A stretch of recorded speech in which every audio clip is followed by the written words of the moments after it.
Greetings, ladies and gents, and welcome to today's Reddit Quickie from the subreddit HFY, called Billy Bob Space Trucker, Chapter 12. Written by Legal. The link to the original will be down below, and as always, I hope that you enjoy. President Cross was sitting in a small conference room in the dodecahedron with several other dignitaries and military personnel as they began to lay out what they knew regarding the situation.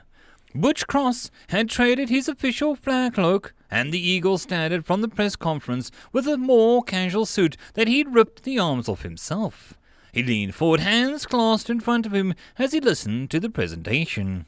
The situation had been moved ahead over the past day as, for the first time since the Unification Crusade, America was thinking about accepting an alliance with a foreign power. So, this species known as the Libertonians, which is a good name on its own, looks like space eagles. The intel officer nodded. That is correct, sir.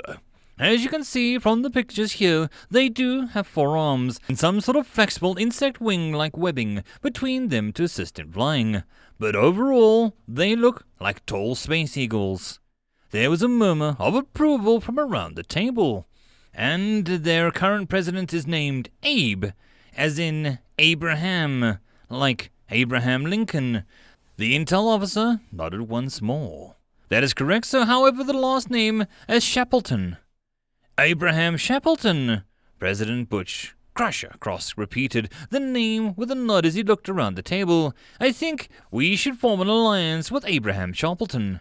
Do they have videos of him hunting or something to help the citizens get excited about the first batch of awesome Xenos that we've met and all that? No, sir, but I'll pass on a word. The thing is, they're a bit of a tricky diplomatic situation. Cross waved his hand dismissively. They're tall, freedom-loving space eagles. I don't give a damn if the rest of the galaxy hates them. We're going to befriend them. That's just it, sir. The rest of the galaxy does sort of hate them. And why is that? They started some more around the formation of a galactic government a few centuries back, I think. They wanted more freedom in their policy decisions, I think. It's hard trying to find information since most of the galaxy thinks that we're a subspecies of the UHG. Cross waved a hand once more. Frick it, sounds like my kind of Xenos. For once, I don't see why we shouldn't just have forged ahead with this. Look, Mr. President, you don't have the authority to do all that on your own. I say we make them come here and live a week in Australia to test their mettle. Cross rolled his eyes at Governor Dundee. Ned, you recommend that with all the Xenos we talk about. The gravity alone would crush almost all of them. Look, just because the UHG didn't want your land of nopes, we decided to take you in, and it doesn't mean that Australia gets special treatment. You're still a state. Governor Dundee was going to be Cross's primary opponent in the next election. His croc wrestling oppressed voters, but Cross was confident that he could take him in a debate-mania cage match. The intel officer looked between the two of them for a moment before coughing lightly. There is also the matter of official embassy exchange and ceremony. Cross groaned at that. No, UHG ceremonies is bad enough. What's this one about? If I understand it correctly, you trade cans of alcohol, shotgun them, and then smash them against your forehead. Cross jumped up to his feet, arms raised in the air. The alliance between the American and the Libertanians waits for no one. Actually it does. What? The president glared at the intel officer. They insist that we wait until success of our American escorting the diplomat on a mission. Who the frack is making the president of the United States of the America wait for him? That would be Billy Bob, Space Trucker. Billy Bob started to calm down as the biogel seemed to settle within his system. Then they'd managed to convince him to come back to the medbay for a quick exam. He was still tearing chunks off his steak with his teeth and eating them. Emily had tried some and was startled at the incredible flavor of the meat. A valuable trade commodity should their people begin to trade. With Goldsmith was more interested in Billy Bob's anatomy. This is incredible. Your species is so dense that nanites have enough materials to continually operate. Their variable programming seems to have toned down their work, but they'll last in your system far longer than most organisms. All that water in your cells is astonishing. Billy Bob nodded and chewed the Kobe beef. Yup. What was in that glue you used on yourself anyway? It must have been potent to keep such moist cells stuck together. Billy Bob shrugged. Horse hooves? No, I think that's just Alma and Jello.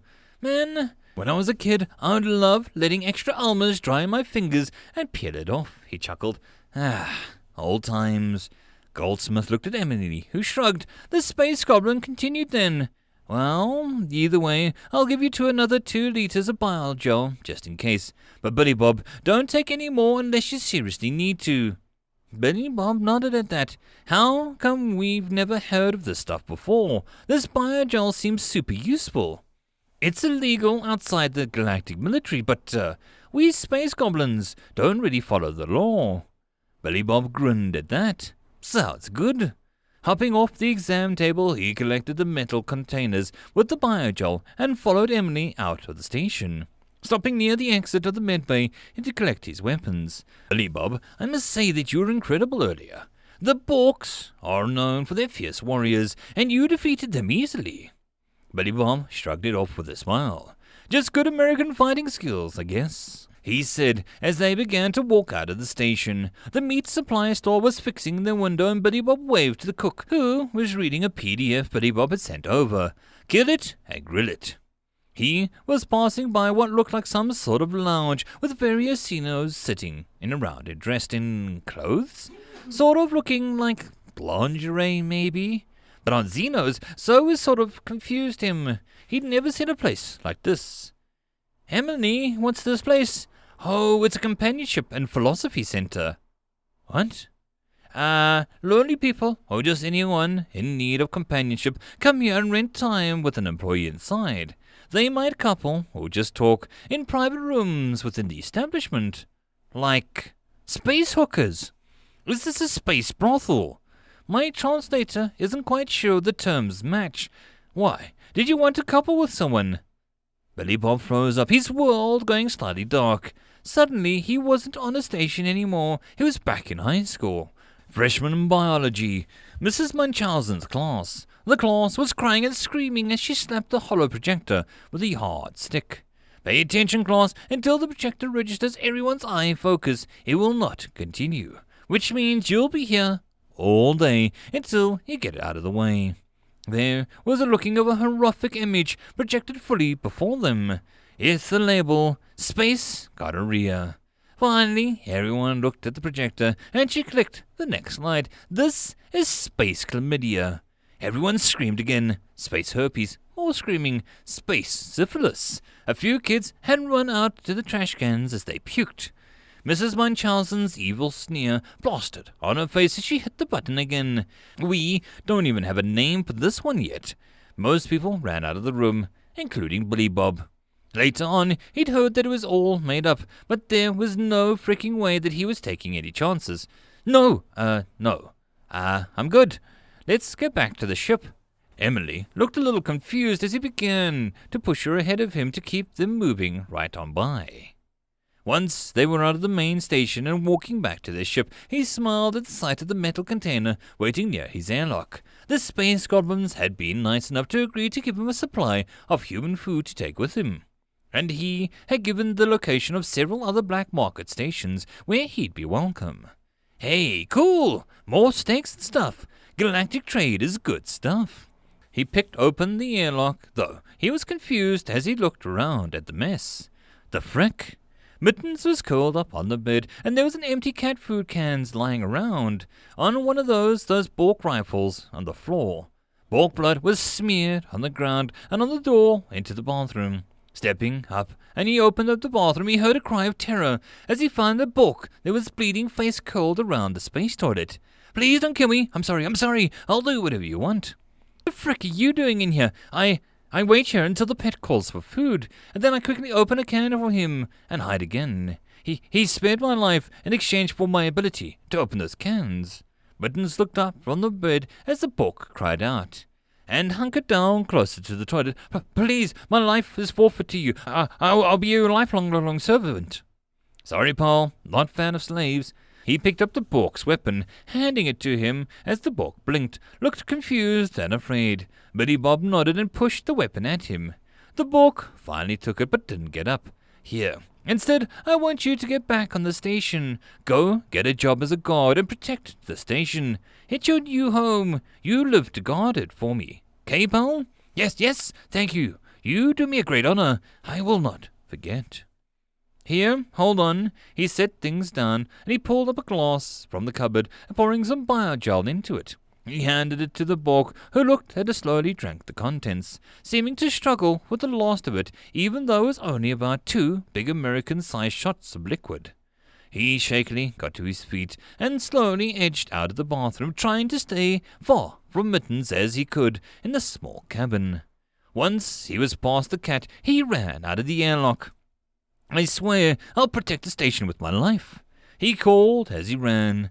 Billy Bob chuckled and gave Mittens a pat. The cat purred and nuzzled his hand. What a terror you are, buddy. Who knew? With that done, he and Emily cleaned up, loaded up the supplies that they'd been given, and Billy Bob got in his Longhorn moving back towards the space lane. He'd need to drive straight on his 99 to deliver the cargo. Then it was off to the galactic capital. Once he was back into FTL lane, he looked over at Emily.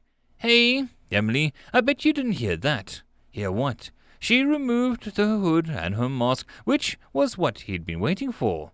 We call it silent, but deadly. She frowned as she looked at him. What are you talking about? He just grinned wide until her eyes opened in shock. Oh!